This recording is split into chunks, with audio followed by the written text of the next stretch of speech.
A cemetery looks like the quietest business in America. But underneath the grass and the gravestones is one of the strangest, most misunderstood economic systems you've never thought about. Imagine walking through a cemetery on a quiet morning. The grass is cut in perfect lines. Rows of stone markers stretch out in every direction. Trees sway gently at the edges of the property.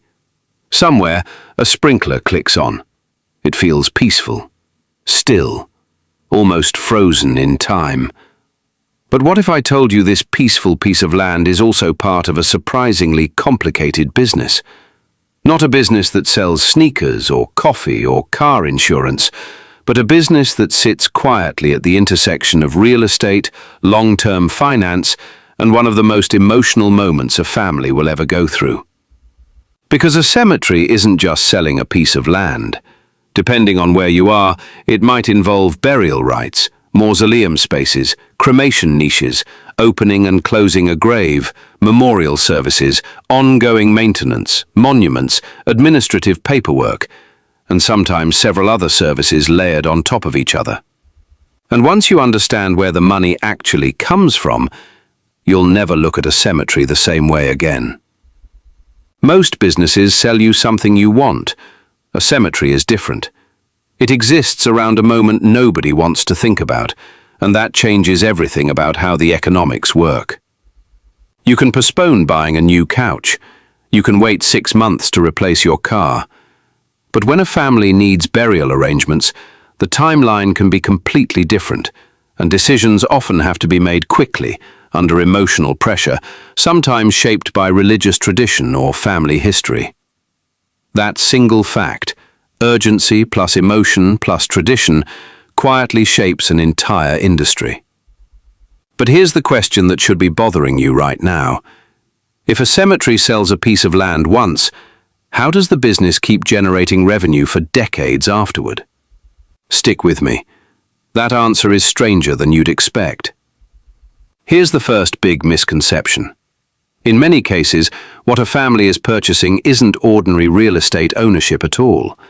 It's often something more specific, a burial right, sometimes called an interment right. The legal ability to use a designated space for burial under the cemetery's own rules.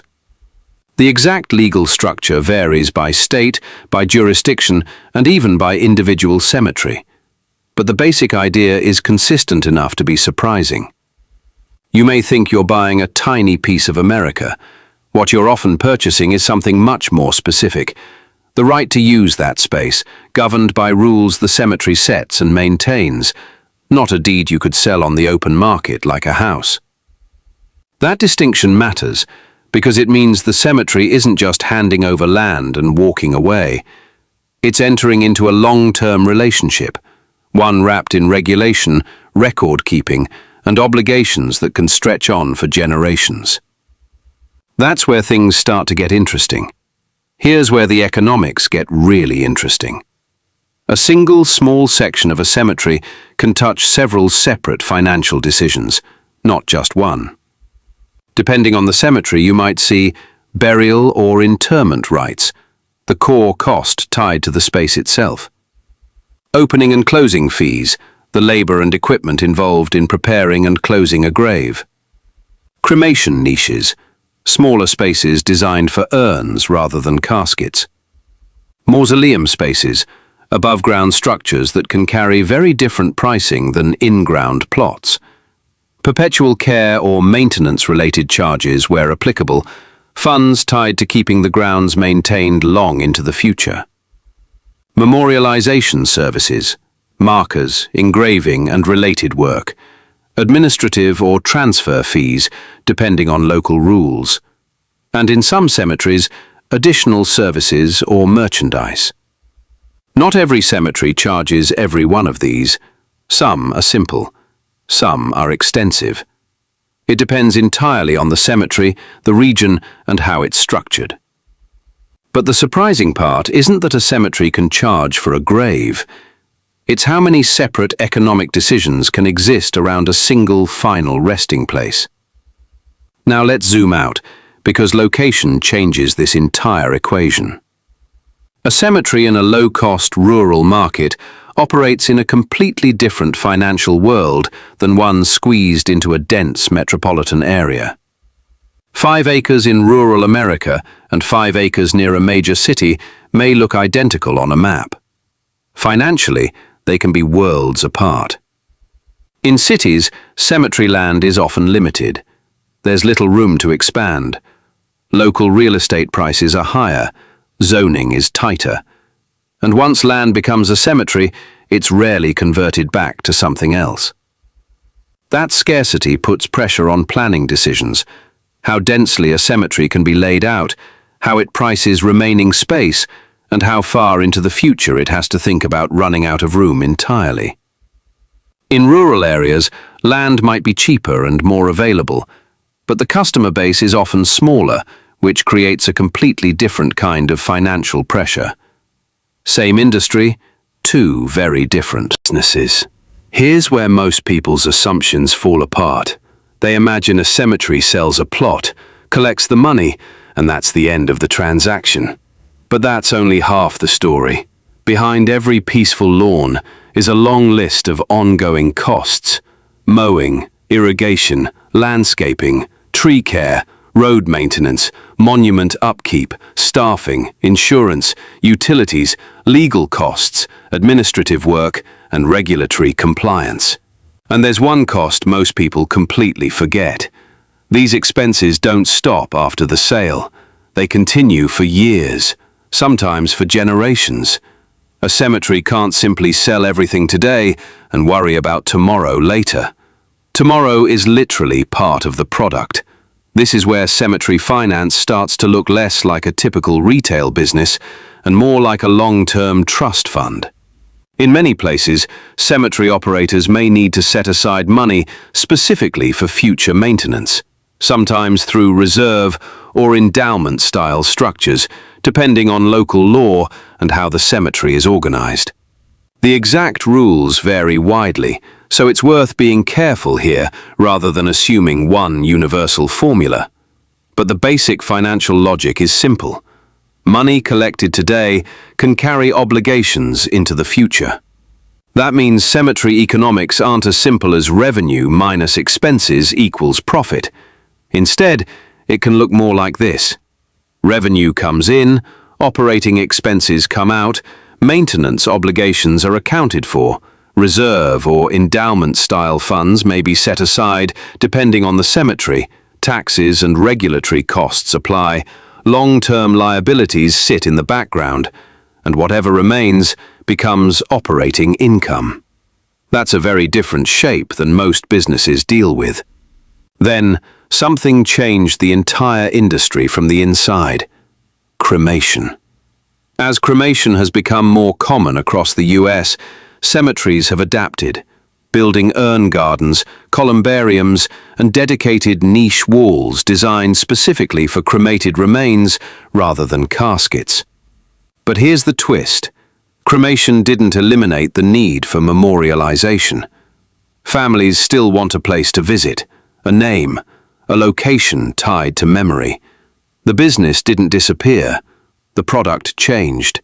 Smaller physical footprints, different pricing structures, new categories of space. The core emotional need stayed exactly the same, only the packaging evolved. Now here's something the title of this video doesn't tell you, and it matters a lot. Cemetery is not one universal business model. Some are municipal or public, run by local government. Some are non-profit, tied to community organizations. Some are religious, connected to a church, synagogue, mosque, or other faith institution. And some are private, operated as businesses, occasionally as part of larger cemetery companies. Ownership structure can dramatically affect pricing, revenue goals, expenses, governance, and how profits, if there are any, get reinvested. A non-profit or religious cemetery may be focused primarily on service to its community, not maximizing return. A private cemetery company may be run with more conventional business objectives. Not every cemetery exists primarily to make money. Some barely break even. Some run at a loss and are subsidized by a larger institution. Understanding that difference is the difference between a real documentary and a misleading headline. Now, here's the part almost nobody thinks about. Once land becomes a cemetery, its future use becomes highly constrained. You can't easily rezone it. You can't simply sell it off for a shopping center later. That land is, in a very real sense, permanently committed. That creates a strange tension.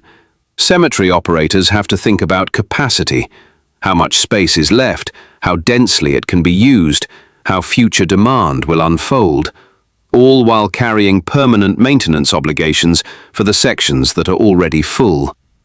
A cemetery is simultaneously a piece of land, a long-term service operation, a historical site, and a permanent promise to families. That contradiction, a business built on land that can never fully turn over, is the quiet, structural heart of this entire industry. So let's directly challenge the premise of this video's own title.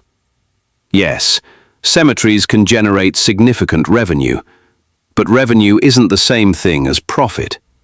A cemetery may take in substantial money over the years, while also carrying substantial long-term costs. Maintenance, reserves, staffing, regulation, and land constraints that never really go away. So why does the cemetery business still attract attention from investors and entrepreneurs? Because certain cemetery operations can have qualities that businesses tend to value.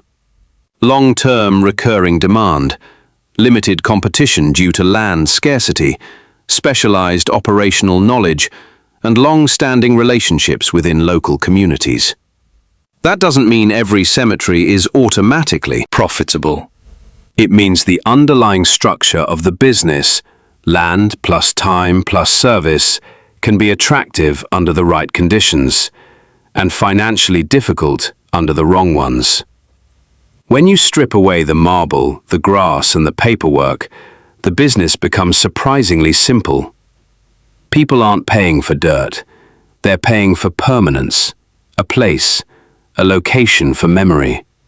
Organization during one of the hardest moments of their lives, tradition carried forward, and peace of mind, knowing there is somewhere specific to return to. The economics work because the service combines land, ongoing operations, long-term maintenance, layers of regulation, and something no spreadsheet can fully capture: human emotion. Same grass, same trees, same quiet pathways. But now you understand what you're actually looking at. A complex, long-term economic system, hidden quietly inside a peaceful landscape. Some businesses sell things people want. Some sell things people need. And some businesses exist around the moments when life forces us to make decisions we never expected to make. That's what makes the cemetery business so fascinating. It's not really about selling a plot. It's about turning land, time, memory, and responsibility into a business model. If you want us to break down another business nobody talks about, subscribe to Finance Made Easy, because the most interesting money stories are often hiding in plain sight.